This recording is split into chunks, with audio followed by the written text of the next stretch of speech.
EPA-FAKE-CERCLA-Part 9, Pipe Dreams. There are 30 million motives as to why EPA Region 4 has misbehaved the way they have, engaged in what the community alleges to be criminal misconduct. 30 million motives if you count them $1 at the time, because Southside Village, an upscale community, was built on a toxic waste site, built on CTS of Asheville. And then motive number 2, the illnesses and deaths that are likely attributable to the CTS of Asheville plant. There have been 50 cases of non-Hodgkin lymphoma alone documented within 1 mile of the CTS site. And could it have all been prevented? Well, we do know now, as we've presented, that EPA Region 4 was notified in writing before they ever took a single sample that there was the potential for risk, for threat, for imminent danger. We know that Dave Ogren informed them that the Rices were getting sick after they installed a new well. We know that Dave Ogren informed them that their well was contaminated and that there was contamination at the CTS of Asheville site. And we know a week later they were sampling after they got that notice, and 8 days later they were trespassing on the Rice property to steal a sample called CaSDO2 at the end of the pipes marked on their map, and they never told the Rices of those results. We know that EPA was looking for migrating contaminant from CTS of Asheville, and they were finding it. They were finding it to be pervasive throughout the 53.5 acre site, and they were finding it migrating as they were looking for it. And could it have all been prevented? And now, the final piece of the puzzle. EPA is condoning the final piece of the puzzle being sold, the lower 8 acres for $956,000. Wanting to see it sold, part of the narrative that the site's not that big of a deal, when all of the facts that we've presented contradict that statement. The fact is, we're repeating history all over again. You see, Matt Robbins of EPA Region 4, Division of Waste Management, and Brownfields Director released the original CTS of Asheville site from its inventory of CERCLA sites in 1995. This was the letter from August 22nd, 1995, sent from EPA Region 4's Matt Robbins to CTS, letting them know that they were excited about their Brownfields initiative, which is now known as the Site Reuse Initiative, getting sites off their inventory so they can be redeveloped. In 1995, CTS was released from that inventory, and it was never screened properly, and it was never cleaned. The source remains. It remains to this day in 2013. And that source is continuing to contaminate the groundwater, contaminate the air, contaminate the surface water, contaminate the springs. And now we're repeating that mistake all over again under the auspice of Franklin Hill's Site Reuse Initiative. So it's a here we go again scenario.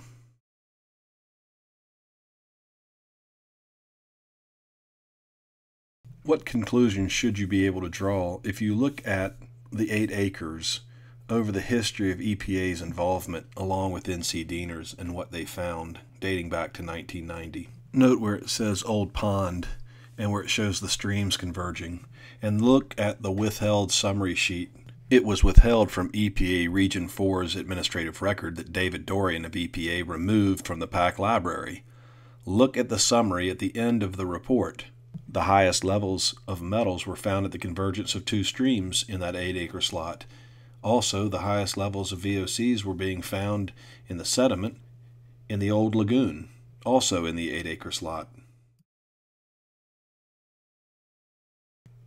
EPA Region 4 1999 START investigation. Don Rigger was the project manager. This was the first sampling that took place in 1999 after EPA had created a bogus fake CERCLA site to put on the Rice property. Note the levels of methylnaphthalene in that area deemed in 1990 to be the most contaminated in that old lagoon. Check out the word culvert. They show a culvert pipe there with lots of methylnaphthalene heading right into that 8 acres that's now for sale. It was documented to be contaminated in that 8 acres in 1990, 99, 2007, 2008, 2009, 2012. After 1999, NCDENR was a no-show for the most part. They came back and began their sampling for the CTS of Asheville site in their inventory at NCDENR in 2007. It was September 2007. and look what they found. This was DENR's surface water and spring samples. Look at the levels on the Rice property alone.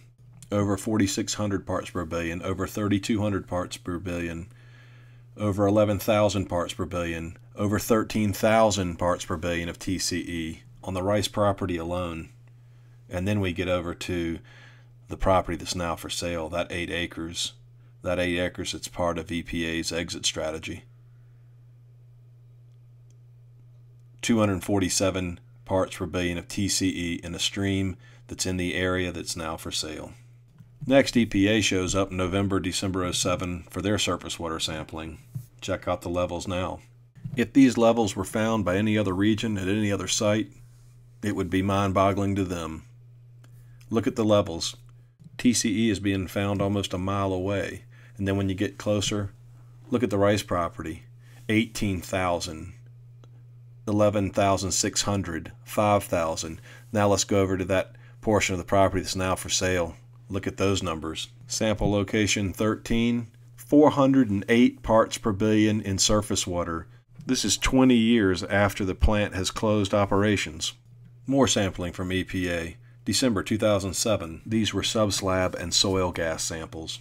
EPA Region 4 found the presence of TCE vapor in their subslab samples in the lower portion of Southside Village, just above the area that's for sale now. They also found it in their soil gas samples. In fact, they found it at 460 parts per billion as a high right near Terry Rice's house. Considering what they found and what they were going to find, it is remarkable that the trace air gas analyzing bus was never put on the Rice property, despite the fact that the Rices were ground zero for that CERCLA site that Don Rigger created. That CERCLA site was the Mills Gap Road groundwater contamination site that he and Fred Stroud cooked up. So EPA and NCDENR are now finding contaminant again, and they will continue to find it. These samples are from the December 07 crawl space sampling. Terry Rice's crawl space showed the presence of TCE at 48 times the cancer screening level. And EPA Region 4 won't come back until August of 2008, and they'll do a single Summa canister 24-hour sampling. And the sample for the N unit on Silk Tree Lane showed the presence of TCE vapor at 2 times the cancer screening level. This was in December 2007. On December 10, 2007, EPA Region 4 used the Tagabus trace air gas analyzer. Super sophisticated, very, very sensitive machinery. There were 2 major areas not sampled for, or at least the results have never been given. One was Silk Tree Lane along Dingle Creek, where you would expect to find the biggest vapor issues due to the surface water contamination. The other was the Rice property.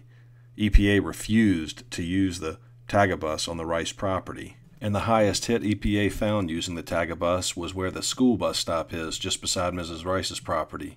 That was the highest hit for TCE vapor. And when EPA returned to resample under pressure from the community, they went 125 feet away to the Busby Community Center.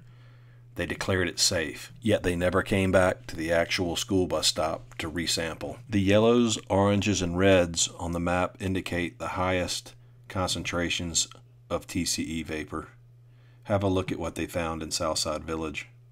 Have a look at what they found in that 8 acres that's now for sale. Notice those oranges and reds in the 8 acres listed for $956,800. Perfect for retail. Perfect for multifamily residential. EPA knows the air is bad. Now this will floor you. Before EPA Region 4 or NCDENR ever sampled in 2007, Mrs. Rice had a sample taken in her springs, and she notified EPA Region 4 of the findings. Mrs. Rice had a sample taken on February 15, 2007. The levels found in her springs were a whopping 293,000 parts per billion. She notified EPA when she got the results. She called Terry Tanner. He was our 5th on-scene coordinator, and he stated to her that it was no big deal as long as no one touched it and it was moving downstream. These are the notes that Miss Rice took when she had that phone call with Terry Tanner. No harm as long as it was going downstream. No harm as long as no one touched it. He didn't mention anything about breathing the vapor that would naturally be coming off of levels like that. He didn't mention anything about the safety of her family, her son, Terry. How is it possible to ignore levels like that? In any other circumstance, in any other region, it would have been a race to get to this, to try and clean it up. But then again, if you're trying to hide the realities, it makes perfect sense to downplay it, to marginalize it, to ignore it, and then not even to use it as part of your sampling plan when it came to that Tagabus and using it on the Rice property. In January 2011, Greg Powell, who supervised the work in 2007, was asked what would keep EPA from using the Tagabus in 2011 on the Rice property, and he said nothing. And then he was informed that nothing had changed physically with the Rice property. So what kept them off the property in 2007? Why wouldn't they use it at ground zero? Why wouldn't they have used it in 2011, 2012, and now 2013? EPA Region 4 groundwater sampling, December 07, January 08. More proof. One of the major problems EPA has had is their inability to share results from sampling events in a timely manner. In the Robinson well, they had chromium at 160 parts per billion and cyanide at 50 parts per billion. Walt Dawkins, 91 parts per billion, chromium, cyanide at 59 parts per billion. Now they were on city water, but that doesn't alleviate the responsibility from EPA to inform them. And when we come across the CTS property, things get to be a little bit more serious as it pertains to that 8 acres that's now for sale. Monitoring well 1 had TCE in it at 1,500 parts per billion and vinyl chloride at 48 parts per billion. Vinyl chloride being the 4th most dangerous chemical for humans to interact with, according to the CDC, is sitting there, and it's moving into that lower 8 acres. That's the groundwater flow. And this was a shallow depth sample. The groundwater sample there was at 13 feet. August 2008, EPA Region 4 conducts more air sampling. During these crawl space and ambient outdoor sampling and subsurface soil gas samples, EPA did sample Terry Rice's indoor space, finally. Unfortunately, it was just a single 24-hour Summa canister test. The results of what they found in Terry's living space were 16 times the cancer screening level. Notice they didn't do any indoor air sampling in Southside Village. Notice what they found off Terry Rice's back door. In the ambient air, 277 parts per billion in volume. More redundant proof. And yet EPA Region 4 has never come back to use the Tagabus, and they have failed to do a proper removal authority-led air assessment. Once again, the N unit on Silk Tree Lane in Southside Village in the crawl space shows the presence of TCE vapor, and it was at 2 times the cancer screening level. In 2008, NCDENR begins its groundwater sampling. It was not factored into the 2011 Department of Public Health health assessment. Why not? The North Carolina Department of Public Health had teamed up with the ATSDR. It gives us reason to understand why Congressman Brad Miller would say that the ATSDR posed a clear and present danger to human health. When you can't do your work any better than this, something's got to give. Take a look at what DENR was finding in 2008 with TCE. 17,000 parts per billion, 19,000 parts per billion, 4,500 parts per billion, 3,700 parts per billion. And when we get to the springs in what is now for sale in the lower 8 acres, 330 parts per billion. So in monitoring well 5, with groundwater moving towards the 8 acres, it was at 4,500 parts per billion for TCE. And in the springs, it was 330 parts per billion TCE. And where you have it in the springs, you're likely to have it in the air. And where you have it in the groundwater, you're likely to have vapor issues. In 2009, NCDENR returned to do more sampling. Again, it wasn't factored into the 2011 public health assessment. Why not factor this in for the risk that it is? And if you thought the levels in 08 were bad, check these out. 15,000 parts per billion TCE, 42,000 parts per billion TCE, 35,000 parts per billion of TCE. Anyone worth their salt in this field knows that those levels are astronomical. And we're stuck with the ones who are more interested in getting away with screwing it up than cleaning it up. Those folks opted for cover-up, not clean up. The source remains the same. Where's the source? The source or sources of TCE? It's a great question. It's an even better answer. This is what EPA knew in 2001. They hit the quote-unquote mother lode It was at boring hole number 3, 32 to 34 foot depth, and it was an eye-popping 830,000 parts per billion for TCE. Then again, look at the other results. Like in 1987, 1990, every time they sampled, they found it. And here they find the mother lode. It's sitting under the building, just above the saturated zone. It was ground zero. They knew it in 2001. They knew where it was. They knew where the source was in 2001, the primary source under the building, and they left it. All they did was put in some junk science with a SVE system that's not even designed for the type of clay structure we have. And the only thing that failed worse than that SVE system was the system at EPA Region 4. 8.3 acre development site at entrance to Southside Village. Perfect for office, retail, or multifamily development.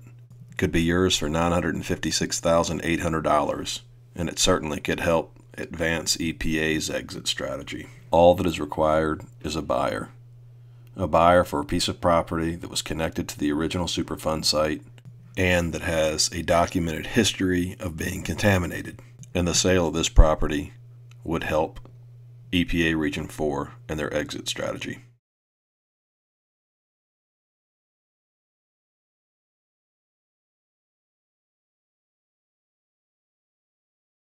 Mr. Matthews testified in the House Select Committee that in March of 1991, EPA forwarded the SSI report to the Division of Waste Management with a cover letter stating that no further remedial action under Superfund was planned for the CTS site. And here is the cover for that field investigation team work. And here is the letter that was sent to Pat DeRosa, head of the Superfund section. And yes, it does say no further remedial action planned. And yes, we have shown how ridiculous that conclusion was. Mr. Matthews didn't bog down into exactly what constituted the inactive hazardous sites branch ranking the site for its inventory. So we will. Enter John Walsh, environmental engineer for NCDENR, December 29th, 1992. About 21 months after EPA sends NCDENR its field inspection team work. 21 months have gone by. Hopefully one of the reasons for the elapse in time is because Mr. Walsh was thoroughly digging into that Phase 2 report from EPA. He sent a memorandum to Charlotte Jesnick, who was the head of the Inactive Hazardous Sites branch, and the memo was for the Site Status Report for NCD 0031495556, which was CTS of Asheville. He said laboratory analysis of soil, sediment, and surface water samples indicated the presence of elevated levels of barium, beryllium, cadmium, manganese, magnesium, nickel, vanadium, zinc, dichloroethylene, trichloroethylene, and vinyl chloride. Because elevated levels of metals and organic constituents have been detected in 3 different media at the site is recommended for further investigation. Too bad that investigation never happens. All this time the Rices are drinking bad water. All this time the Robinsons are exposed to bad water. All this time is going to elapse and continue to elapse because there was no real investigation from NCDENR. They dropped the ball just like EPA. Walsh was acknowledging that 3 different media had been impacted. He didn't acknowledge that they didn't sample adequately the groundwater, even though they had been forewarned at EPA by Mr. Ogren about the Rices, and they didn't sample the air, even though they listed it as a concern because of the density of population. What Charlotte Jesnick did with Mr. Walsh's report was turn it over with the rest of the material to the state toxicologist, Dr. Hannah Asafa, so that she could score the site. This is the Inactive Sites Ranking System summary sheet from Dr. Asafa's scoring. It was for CTS of Asheville, NCD 0031495556. Dr. Asafa did it on the 18th of November. Charlotte Jesnick reviewed it on the 30th of November, 1993. Dr. Asafa referenced the 1991 FIT Phase 2 screening by EPA. EPA had Law Environmental's screening from 1987, which disproved the idea that there had been no spills or leaks. Notice the site description where she says the site is partially fenced and partially bordered by a ridge. Remember, it's that fence that helped get or justify the NIFRAP in 1991, as if that fence was preventing the contaminant from migrating which EPA knew based on their sampling, it wasn't stopping the contaminant from migrating. And look at the contaminants we're talking about. Cadmium, silver, vanadium, barium, and zinc, ethyl dimethylbenzene, tetramethylbenzene, diethylbenzene, phthalic anhydride, methyl benzene sulfonamide, plus vinyl chloride, trichloroethylene, dichloroethylene, cadmium, copper, nickel, silver, and zinc. And this is the surface water route score sheet. For toxicity, Dr. Seifa was concentrating on the vinyl chloride and the cadmium. For the hazardous waste quantity, Dr. Seifa said unknown. Under the population exposure route, again, Dr. Seifa says that the site is 57 acres, not 9, not 10, 57, and only partially fenced. December 1993, CTS enters the state inventory. Charlotte Jesnick notified developers who had bought CTS, and the official notice was sent March 11th, 1994. The official notice letting the developers know the property they bought with the intention of developing was no longer going to be viable. It was now in the state Superfund section, inactive hazardous sites branch for the state of North Carolina. This must have been really bad news for those guys. This would have been terrible news because it would have stopped Mills Gap Road Associates from developing the property, and it would have been bad news considering that they weren't really the responsible party, especially given Charlotte Jesnick's definition. Responsible parties are encouraged to voluntarily clean up sites under the direction of North Carolina Superfund section. Responsible parties include persons who discharged, arranged for the discharge, accepted the discharge, or transported hazardous substances to the site. And that would have been CTS of Asheville, and you can bet they weren't going to voluntarily clean anything, because they haven't. You can file this next section under the "you gotta be joking" category. Over the next 12 years, Charlotte Jesnick will be sending the Mills Gap Road Associates developers letters saying that they have a site that's in the inactive hazardous sites branch under the Superfund section of the state of North Carolina that is a hazardous site. Jesnick was inviting the Mills Gap Road Associates to voluntarily clean up this disaster site. They weren't even the responsible party. CTS of Asheville was. And she went on sending these letters from 1994 to 2006. And you'd think Diener would get the hint. All this time, no cleanup. All this time, people are getting sick. All this time, people have died. 12 years worth of form letters dealing with a toxic site that was fundamentally mishandled, fundamentally mismanaged. Think of the implications of that. Where was the follow-up on the Rices? Remember, it was June 18th, 1990, when EPA was alerted by the state of North Carolina, who had been alerted by David Ogren. And it's interesting that Dexter Matthews' testimony went from November 30th, 1993, when Waste Management put the site in its inventory of inactive hazardous sites, to August 19th, 1997. What did he leave out? The state refuses to remove CTS site from the inventory April 21st, 1995. Mills Gap Road Associates were trying to get it removed from the inventory of hazardous sites so they could develop it. Dr. Seifa, the same state toxicologist that had scored the site in 1993, was responding to the request. She was noting that they had reviewed the files from EPA's 1991 NUS report, and that due to the fact that they had found high levels of dichloroethylene at CASDO2 that exceeded levels that are believed to pose health risks, and that they had found sediment and soil samples with high concentrations of silver in CASDO3 and CASSO5 that exceeded the health-based benchmarks, and that they had found vinyl chloride as well. Vinyl chloride and TCE were found in sample CASWO2 in the surface water. Essentially, Dr. Seifa said the site would remain in the inventory until it was proven to no longer be a threat to human health or the environment, that it would not come out of the inventory. And the reasons given were because of what was found in CASDO2, CASDO3, CASSO5, and CASWO2. Unfortunately for the Rices, Dr. Seifa didn't consult the map on page 10 of the NUS report for EPA in 1991. See, CASDO2 is on the Rice property, and she's noting that the levels exceed the levels that are known to cause health problems. And CASDO3 was in the old pond or lagoon in what became Southside Village, right where that 8 acres is for sale now. And CASSO5 just behind the plant building. That's an interesting spot. And then there's CASWO2, which is the convergence of 2 streams in the area that's now for sale as that 8-acre site. And if only Dr. Asatha had looked at a map. If she'd have looked at the map to see where CASDO2 was, she would have seen that the Rice family was in harm's way. You see, the Rices will go on drinking bad water for another 4 years. And if at first you don't succeed, try again. Only try it with EPA Region 4. Try it with Matthew Robbins, EPA Region 4 Division of Waste Management Brownfield Director.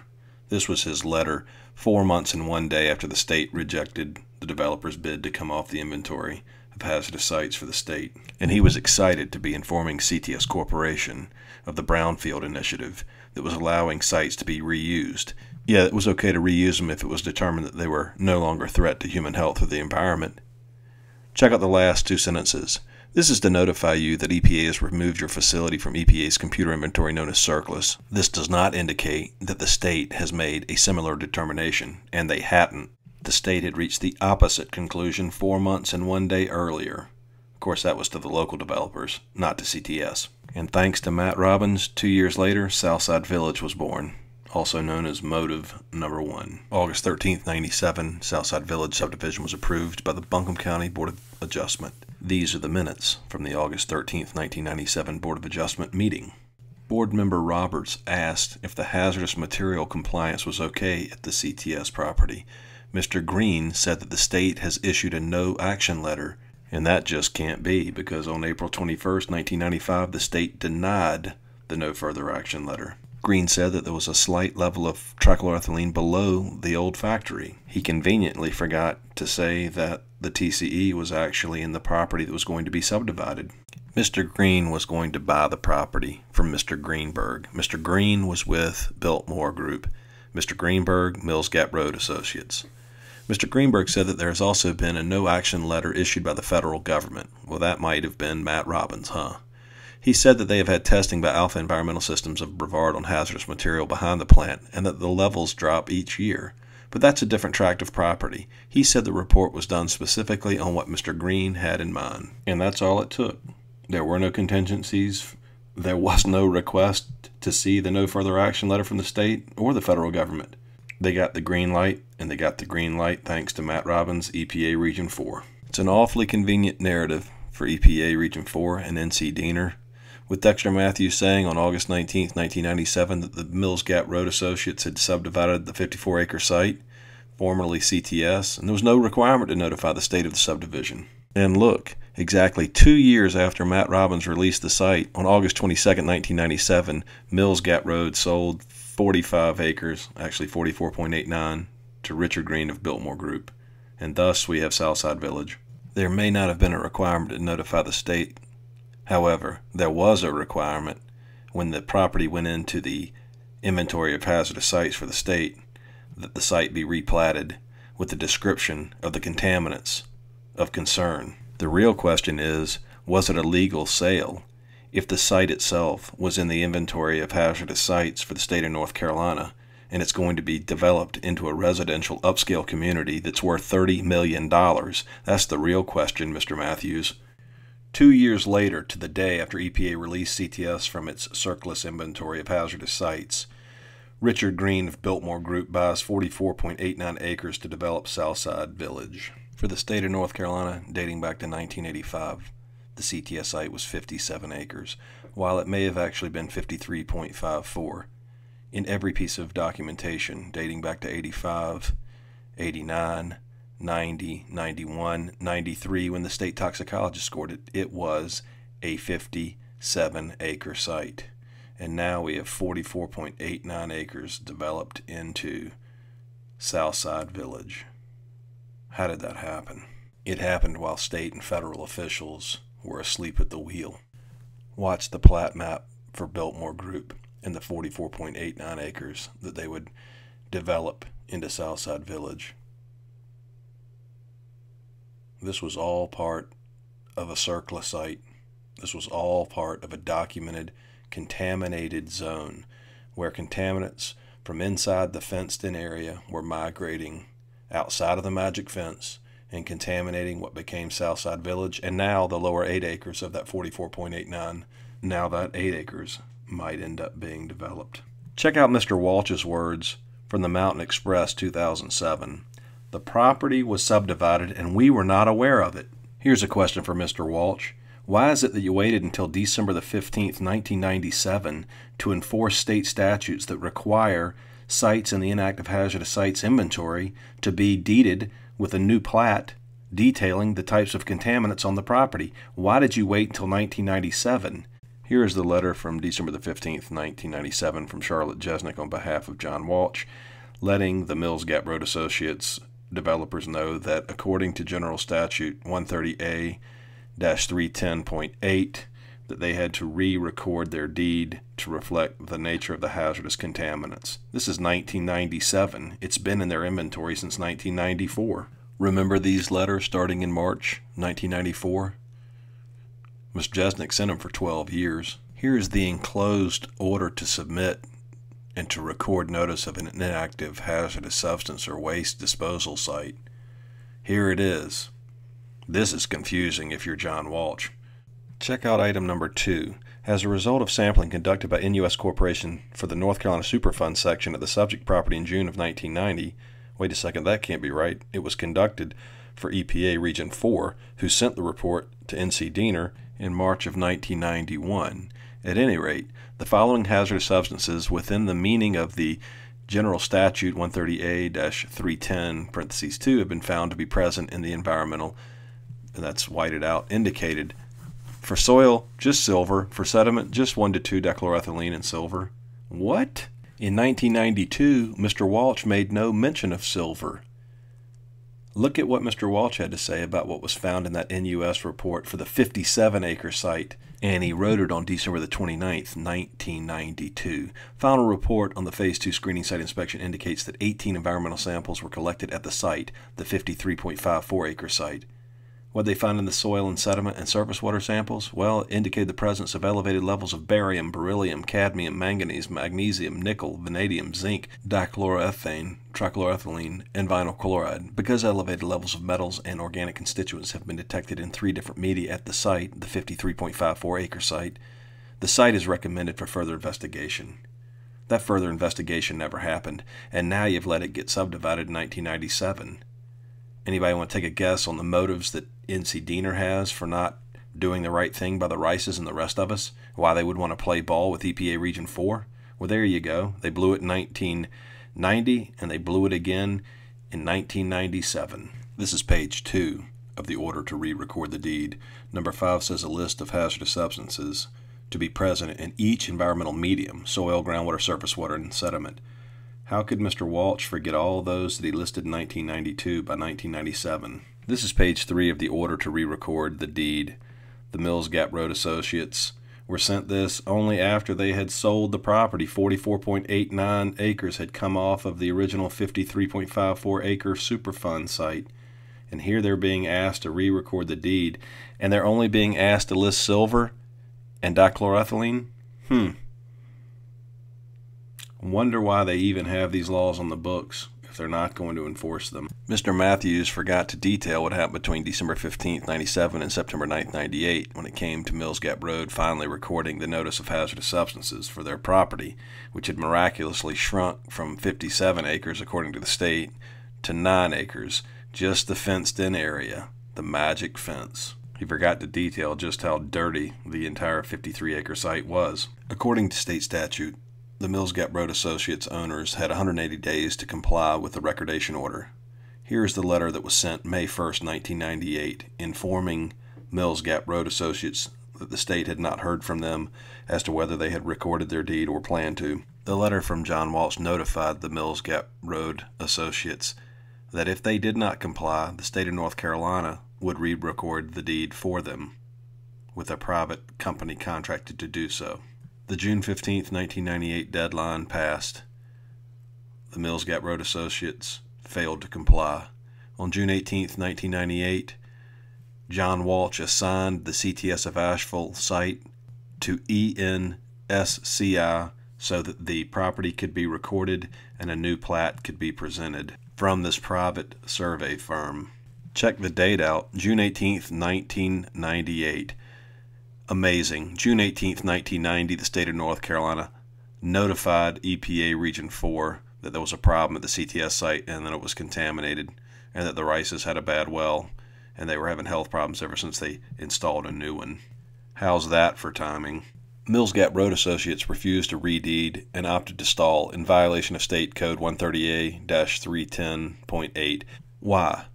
Was it due to the fact that the property had been sold despite being in the state Superfund inventory? Think about John Walsh's responsibility in this. Walsh triggered the site to go into the inactive hazardous sites branch in 1993 with his assessment to Charlotte Jesnick, which he presented in December of 1992. He's threatening to have the state come out and do a survey. Walsh is the reason Jesnick activated Dr. Hannah Saifa to score the site for the toxic waste contamination. Walsh would have had to have provided information to the state contractors detailing the size of the site and the locations of the contaminants and the nature of the contaminants. How could he have failed so miserably with this? July 8th, 1998, ENSCI notifies Mills Gap Road Associates of the impending survey. Here's the letter. It's letting them know that they're coming to do the survey because the state has authorized them to do so for failure to comply. ENSCI notified the state with Mr. Walsh that they had sent a certified letter to CTS telling them they were coming. It went into the file July 21st, 1998. Finally, Mills Gap Road Associates complies with the recordation order. Only it's not for the 57, actually 53.54 acre site of CTS of Asheville. It is for the shrunken 9-acre fenced portion of the CTS of Asheville site. How could Walsh have not caught this red flag? Here's the plat. This is the plat that Mills Gap Road Associates submitted to the state. Mr. Walsh should have spotted the fact that Biltmore Group is listed in the property that used to be part of the original 57-acre site according to all of the state's records. How could he have missed that? Of course, that's easy to fix with paperwork, or just ignore it. No harm, no foul, right? Well, we're 1 year away from it blowing up in all their faces, that's for sure. Remember, it will be July 1999 when state officials and then federal officials with EPA Region 4 are notified that the CTS of Asheville is still the disaster it was when they were notified on June 18, 1990. The irony here is that under the notes where Mills Gap Road Associates were to record the deed with the contaminants found on site, the notes are actually in the Biltmore Group's portion of the plat, and the only thing John Walsh had Mills Gap Road Associates put down was in the soil silver and in the sediment dichloroethylene and silver. That kind of betrays what he had written back in December 1992, huh? Walsh listed elevated levels of barium, beryllium, cadmium, manganese, magnesium, nickel, vanadium, zinc, 1 to 2 dichloroethylene, trichloroethylene, vinyl chloride. Man, it was a plethora, huh? And yet, 1997, he's saying just put down silver and dichloroethylene, and he holds true in 1998 as well. That's despite what the record showed. Look at what Dr. Asaf is putting down as contaminants of concern. Cadmium, silver, vanadium, barium. Oh, she put down ethyl dimethylbenzene, tetramethylbenzene, a whole host of benzenes, not to mention vinyl chloride, TCE, DCE, cadmium, copper, nickel, silver, and zinc. April 1995, Dr. Saifa is listing, in addition to CaSDO2 on the Rice property and CaSSO5 behind the plant, CaSDO3 and CaSWO2 in what became Southside Village that should have never been allowed to be sold and subdivided. It's all right there in black and white with a little bit of pink. So when people ask why the state of North Carolina Department of Waste Management with DENR would go along with this, look at this colossal snafu. They knew it in 1990. They were looking at it in 1985. Here's the property that ended up being subdivided under John Walsh and Charlotte Jesnick's watch. Here are the areas of concern in circles where they found the highest contaminants.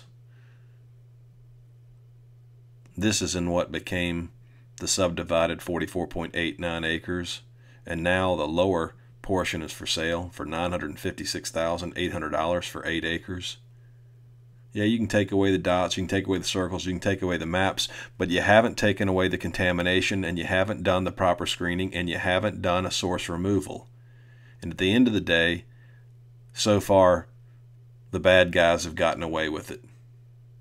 That is until the Mills Gap Concerned Citizens for Cleanup Community Advisory Group got together and began the investigation process, poked holes in all these stories, found the documents, proved what we believe to be the criminal misconduct.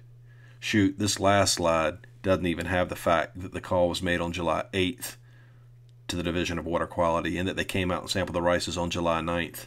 No matter how hard they try, they are never going to be able to spin their way out of what was done to our community and the fact that they're still trying to get away with it. Please view EPA-FAKE-CERCLA Part 10.